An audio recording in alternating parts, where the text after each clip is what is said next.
Hey everyone, I'm going to show you how to link Riot Games to Twitch. So to start, open any browser. Then go ahead and go to twitch.tv. So once you're in here, you need to sign in first. So let's sign in with our account.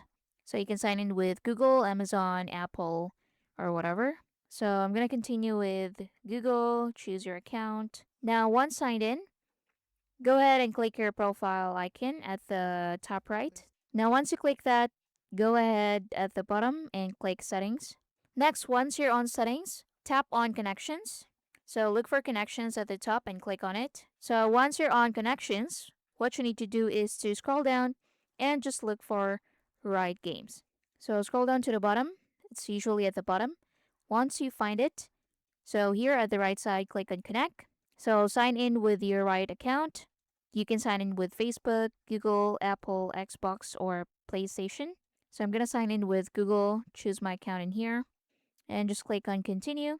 So if your account is not linked yet, just click on link existing account. Or if you have not created an account yet, just click create account right here and make a new account. So put in your email, your birth date, and check these two boxes right here and click on this arrow to proceed. So allow Riot Games to link to Twitch. So click on continue. Now once connected, close this window and refresh your Twitch account and scroll down, look for Riot Games again, and once it says disconnect, that means it's connected. And that's basically it. That's how you can connect Riot Games into Twitch. Thank you for watching. I hope you found this helpful.